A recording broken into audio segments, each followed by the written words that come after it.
Okay, hello. Welcome to Land of Arbiters. You've probably seen the other two videos, the race selection video and the world introduction video. If you haven't, go watch them. If you have, then we're going to go a little bit more in depth about this game so that you have an easier time choosing what you want to choose. So we're going to talk about quite a lot of things: the races, the world, how the game plays, stuff like that. So this is like a tabletop role-playing game similar to D&D. There's going to be a heavy emphasis on role-playing, being your character, interacting, that kind of stuff. That's the kind of DM I like to be. We're not going to focus too much on very specific number mechanics, like, oh, you have 15 defense and you rolled a critical. No, I have a whole system for that, and that's not something I want you guys to be worrying about too much, but I will explain it at the end if you're curious. The main focus here is I want you to pick something that resonates with you and make a story, and we're going to make a story together, basically. And it'll be pretty, it'll be fun, it'll be a beautiful experience where we'll all enjoy things. So the first thing I want you guys to do is pick a race and an origin location. So let's quickly go through the races. Psychosimians. These guys are monkeys. They go ooh, ooh, ah, ah, and they have 3 eyes. They have a forehead eye. It gives them a psychic power. Any psychic power. You choose that. Think about which psychic power you want. Do you want to read people's minds? Do you want to do telekinesis? Whatever you think of as psychic. Pick something, pick an ability, and then talk to me about it, and we'll flesh it out some more. So make sure you use that. And if you're a monkey, then you are not very strong, so don't try to go into fist fights. You're not super charismatic either, but I mean, you know, you go ooh, ooh ah, ah, but you have a ton of accuracy. That means precision-based skills. Yeah. You want to pick that lock? You got it. You want to shoot that gun? You hit that thing with that bow and arrow. You got that accuracy. You're so accurate. Wow, incredible. So yeah, monkey's really good at that. It's very skillful. Like, you want to be a thief, that kind of stuff. An archer, I don't know. Can do a lot with that accuracy combined with your psychic ability. Yeah, woo, crazy, dumb monkey. Anyways, next race is the Mecha Robot Fairies. This is I think a fairly simple race to play. You have really good combat, like, yeah, high toughness and high accuracy, so you're just as accurate as the monkeys are, and you're like really strong. Like, you can beat stuff up, you can shoot lasers, you can do a lot of stuff. Now, these guys don't have like really high magic in terms of the type of magic that we use in this world, but they do have another kind of magic, which is like the classical D&D type magic. So you'll occasionally get spells and stuff as you level up, and if you're playing a Mecha Fate, it has less to do with you coming up with abilities for yourself, which is what a lot of the other magic races are, and more about you being provided abilities. And like, even with like your body parts and whatnot, you might be able to collect upgrades and then upgrade yourself. So it's a very easy race to play, I think. And if you're too worried about like, oh, all these complications, I need to think about all this stuff and keep track of stuff, then Mecha Fate might be for you, because you'll get stuff kind of handed to you that you can decide what to do with and upgrade yourself. And also, you guys are like in tune with nature, so if you like nature, then maybe you'll like them, because you get like druid spells and stuff. That's Mecha Fate. And then boners. Boners are interesting. Boners are skeletons. I think a lot of the charm of playing boners come from basically constructing yourself into something interesting. Like, you might start off as like a humanoid skeleton, but maybe later on you want to be like, oh, I want to be a skeleton dragon. So you can collect magical bones and then turn yourself into dragon skeleton. Or maybe I want to be like a skeleton, a bone wheel from Dark Souls. So collect a few skeletons, and basically you're like this walking wheel that you roll around and smack into things. You can turn yourself into some weird skeleton-like creature. Mix and match your parts. Your abilities and stuff will be still based on your general ability scores, but you can mess around with that a lot with the bones. Like, if you collect a ton of bones, you can probably make yourself into like a bone fort, which will make you more tough than your stats indicate. I mean, your toughness is pretty high anyways. Your accuracy and your charisma not so high as an aura, but your magic, the magic comes from your bones. You basically use your magic to shape yourself into whatever you want to be. Magic is also like magic defense, so there's that. So you guys are tough, really strong, really sturdy, good bones, get creative. What's next? Cognito Weavers. These guys are complicated. You know how the Mechafae are easy to play? These guys are not so easy to play. Your physical form is that of this weird cloud thing. You can't touch anything or interact with anything.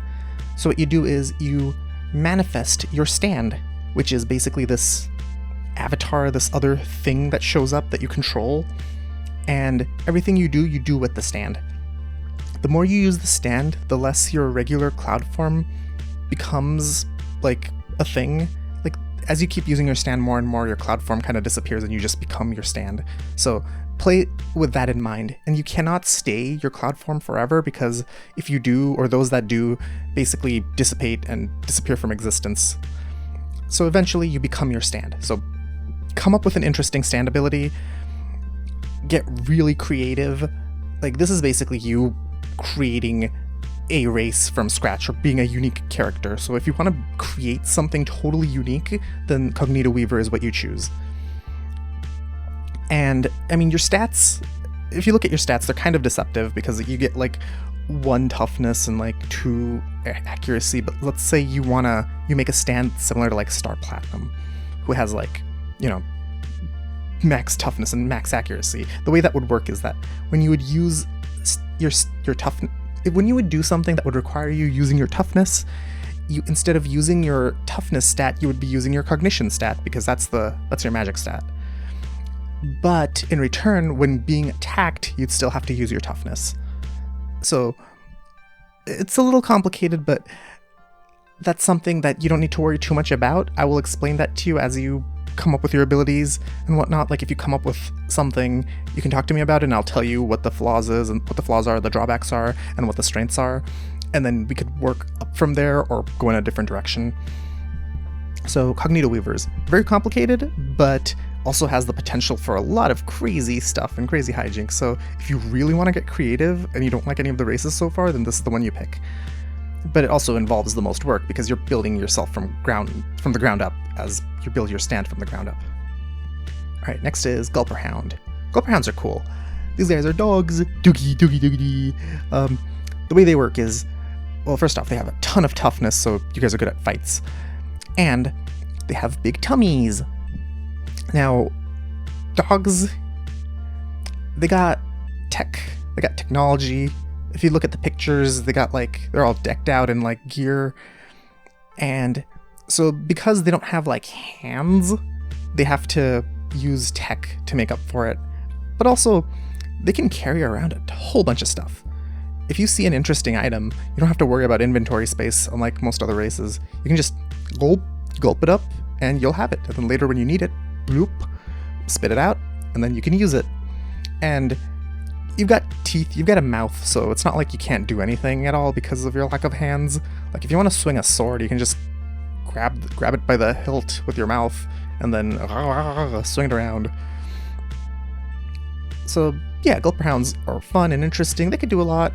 Not very magical, not the most accurate, and they've got decent charisma because, you know, they're dogs. Everyone loves dogs. So pretty high aura, really high toughness, and yeah, fun doggies. It's a dog. You know, dogs are good. You like dogs. I like dogs. We all like dogs. Oh, and technology. They got good tech skills. Farmer Johns now. Farmer Johns are 4-armed farmers. It's a weird race, I know. It's a long story, but these guys are the most charismatic race. Because they're like, I don't know, most normal looking race. I guess it kind of makes sense that people are like, oh, hey, I gotta respect them. They've got 4 arms. And yeah, with the 4 arms, there's a lot you can do. You don't have to worry too much about. I mean, everyone has to worry about inventory minus the Gulper Hounds to a certain degree, but you don't have to worry as much because you can carry something in each of your hands, which is great for combat too, because like you can have like say a shotgun in one hand and like a sword in another, a shield in another, and then like use another one for just, you know, punching or grabbing stuff. So combat wise, you've got a lot of potential, even if your toughness stat is 2. And there's a lot you can do with forearms, and just get creative with that. As far as magic goes, they've got 2 in magic. That doesn't necessarily mean that they can do any magic. It's more like they have a decent enough resistance to magic. It's not as bad as a 1.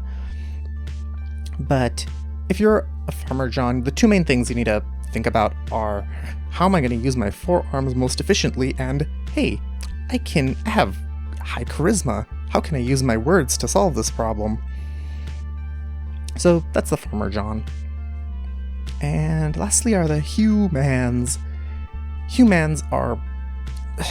Man, what are these? They're like messed up people. They're like these freakish homunculus that have like their skin inside out. If you're playing a human, we need to talk a lot because we need to figure out exactly how you're gonna be. Because first off, you're messed up, completely messed up. So how messed up are you? We got to talk about that. Like, are you missing your arms and legs? Are you just crawling? Do you have like extra limbs? We have to talk about all the debuffs, the things that are getting in your way. Maybe you can't see as well as others, or maybe you don't have a sense of smell or a mouth or something. You're lacking in a lot of things, but in exchange, maximum magical power, 4 in magic, in cognition. So you want magic? You want to do something crazy? Talk to me about it, because we're going to discuss how to make up for the lack of everything else. So you could, I don't know, be like, oh, I can fly, oh, I can create beams of fire, or I can do crazy things, I can turn people inside out, you're going to get a ton of magical power. There's a lot you can do.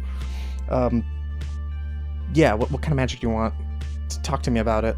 Humans, woo, magical, crazy freaks of nature. So those are the races, but we're not done. And now we gotta talk about location. A lot of different places to choose from. I think you should match your location with the type of backstory you want. Think about the race that you want and what kind of character you want to play as.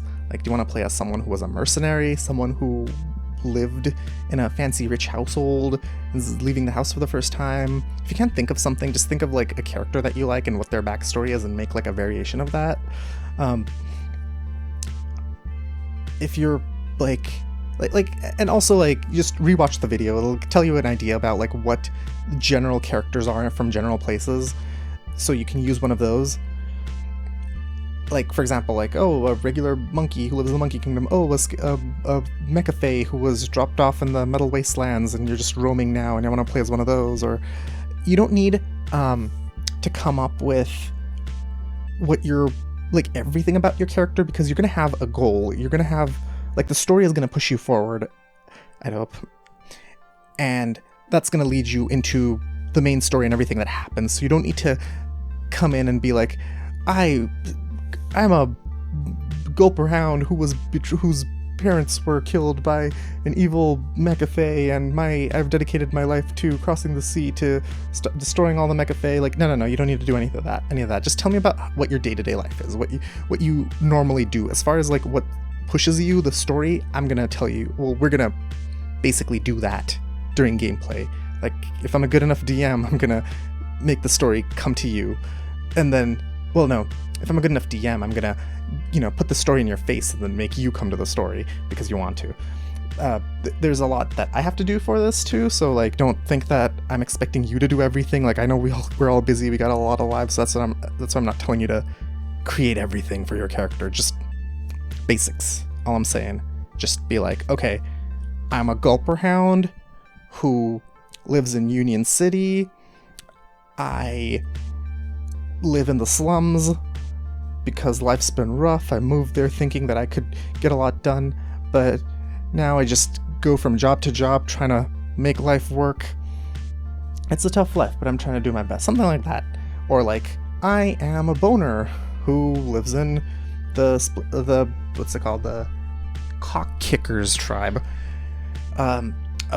I was a part of the revolution when the fucking, what's his face, Mark Zuckerberg farm tried to take a bunch of my brothers and sisters and turn them into slaves, and I'm like, no, you're not gonna do that. So I helped form the Cock Kickers, and now we wage war every day, you know, whatever. Like, basically something that's where your life is ongoing, because the story is gonna take your ongoing life and then take it to a new direction, and it's like, whoa, adventure. So yeah, as far as coming up with a story goes, basic is fine. If you want to make something complex, if you've got the time for it, I mean, I'm not gonna stop you, but you should talk to me about it so we can flesh it out properly. And yeah, like, not asking for too much. Do your best. Doesn't have to be a lot, and we can also do it together, but I prefer that you have an idea in mind first, like, get something started, and then we can, like, flesh that idea out further. So that means watch my videos and pick some stuff. So yeah, as far as location goes, do any of that shit, whatever. Pick wherever you want. And the other thing is that, like, I know, like, in the videos, like, it shows you where each tribe is from. Like, in the race video, it's like, oh yeah, the boners only live in these 3 locations or whatever. That's not necessarily true. Like, if you want to play, like, a human that lives in the Monkey Kingdom, or like a, I don't know, like a, Cognito Weaver that lives in the Middle Woods, something that's, like, not within the bounds of what I said, these guys live there, or those guys live there. If you want to do something like that, that's fine too, but that's something we should talk about to figure out lore-wise why your character would be there, because there might be reasons why it might not be possible for your character to be there, but I want to make it so that if that's the kind of character you want to play, then as the DM, I'll help build a story around that so that there is a reason why your character is from the location that you want them to be from, even if initially story-wise it doesn't make sense. So giving you a ton of leeway. Basically, we'll talk things and figure things out. It's going to be a fun time. Hope you listen to all of this or watch the other 2 videos, but yeah, it's going to be a good time, I think. I think we're all going to have so much fun. So, TLDR, pick a race, pick a location, pick a backstory. Oh, wait, I should talk to you. Well, okay, I mean, this whole video right now is very optional, so you can stop watching at any moment, but right now we're going to talk about, like, some more complicated stuff, like combat and stuff, how stuff like that is going to work, how these stats even play a role and come into effect. So, the way they work is, there's 4 primary stats. They are toughness, accuracy, cognition, and aura. And you have anywhere from like a 1 to a 4 on them. Toughness is physical strength. It's for physical combat. It's for surviving a hit from a physical attack. Generally, if something hits you, or you hit something physically, that's when toughness comes into play. Accuracy is basically whether or not you actually get hit, or whether or not you hit something, or how successful you are at doing dexterous tasks. Stuff like that. Cognition is your magic stat. This is when you're doing something related to your magical abilities, whether or not it's successful. That's what that is, basically, or how successful it is. Aura is basically your charisma. Charisma is a complicated stat in that I don't want to basically make every single interaction based around your aura. Aura is basically a tiebreaker kind of thing. Generally, if I'm playing a character, well, which I will be because as the DM I'm going to be playing every other character, and you're playing someone and we're in an argument, the first thing I'm going to look at is how sound are your arguments, and is the character I'm playing going to buy that? If yes, if what you're saying works, then you don't really need to do a charisma check. Charisma checks are more like if we're at a standstill, where it's like basically the character I'm playing could go either way, honestly. I don't know. could be 50-50, and when we're unsure, that's when we do the dice rolls. That's how I like to play with charisma, because I want people to interact. I want people to talk. I don't want to make it so that your charisma stat decides every social interaction, because if you can socially maneuver your way through every single situation, then you won't even need to worry about your charisma stat. It won't even matter. I mean, your aura, that's your charisma. So that's what I think about charisma and aura and all that stuff. That's, not as easy to do with something like toughness, where it's more likely you're gonna have to roll for that, but yeah, whatever. So the numbers, you can have a 1, 2, 3, or 4. Here's how this works, right? So dice rolls. Unlike pretty much everything else you've played, the lower the number you roll, the better. A 1 is the best number you can roll. Now, how does this work? You get a specific dice based on what your stat number is. If you have a 4 in a stat, then when you're rolling a dice related to that, you roll a d4, a 4-sided dice. If you have a 3 in a stat, then you roll a 6-sided dice. If you have a 2 in a stat, then you roll an 8-sided dice. And if you have a 1 in a stat, then you roll a 10-sided dice. So how does this work? Let's say that you are a gulper hound fighting with a psycho-simian. You're having a physical altercation. You both are fighting. Gulper hounds have a 4 in toughness, and psycho-simians have a 1 in toughness. So you're both gonna have to roll a dice, and whoever has the better number wins. And better doesn't mean higher, it actually means lower. So as a gulper hound, you roll a d4. You can roll a 1, 2, 3, or 4. As a psycho-simian, you're rolling a d10. You could roll anywhere between a 1 and a 10. You're more likely to, roll below a 4 with your d10. That's why you probably shouldn't get into a fight with a gulper hound who rolls 1 dice, 1, 2, 3, 4. If a gulper hound rolls a 4, the worst possible number, as a psycho-simian, you're there's still less than 50% chance that you're gonna succeed. So don't get into fights that you can't handle. Now, health. Health is another thing to think about. We're not gonna do all these fancy numbers that you need to keep track of. Instead, we're gonna do a really old classic style. And by classic, I mean we're going real classic with classic video games and stuff. You get 3 lives, or 3 hearts rather, that protect your main life. So, when you take damage, you lose a heart. You'll have 2 hearts left. If you take damage 3 times, 1, 2, 3, you lose all 3 hearts, and you are completely vulnerable. If you take damage again, you are dead. So basically you have 3 free hits. Survive 3 free attacks. And your hearts recover when you do a long rest, and you can recover 1 heart by doing a short rest. Long rests will ideally happen between every session, so at the end of a session, when your characters go to rest, that's when your hearts recover. Short rests are stuff that you can do within a session. That's something that'll make... The rests are things that'll make more sense during gameplay, but I'll just explain them anyways.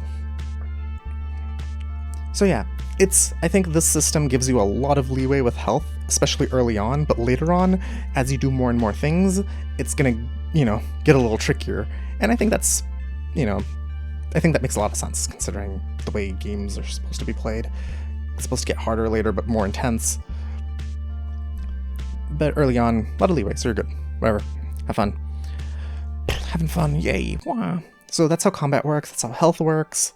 Experience points work in a different way. I will level you up. I'm not the type of DM who counts how many enemies you fight, and then after you kill 1,500 enemies, you level up. No, none of that. You're gonna level up based on actual experience, based on the stuff that you do. If you complete a major quest, if you do something that your party has set out to do, something major, then that'll probably give you enough experience for a level up. I'll give you level up I'll give your characters level ups when they've earned it, and I'm generally prefer to level everyone up at once, as opposed to making people level up separately and doing this weird power thing where it's some people are stronger than other people. No. You're all gonna level up at once you've earned the level up. Once you've done good enough story stuff or quests or whatever. There'll be a whole quest system that I'll probably implement, we'll see about that, but there will be character growth, there'll be rewards for stuff that you do, and hopefully you'll like the story and stuff that happens. So that's the world, that's the characters, that's the general system. I think it'll be fun. I think you'll all enjoy it. Alright, if you have any more questions, you know how to reach me. Just ask away, I will explain, and I'll give you your character sheets. Still need to make those, but yeah. Yeah, so that's it. Bye. Goodbye. Bye-bye. Done so. It's over.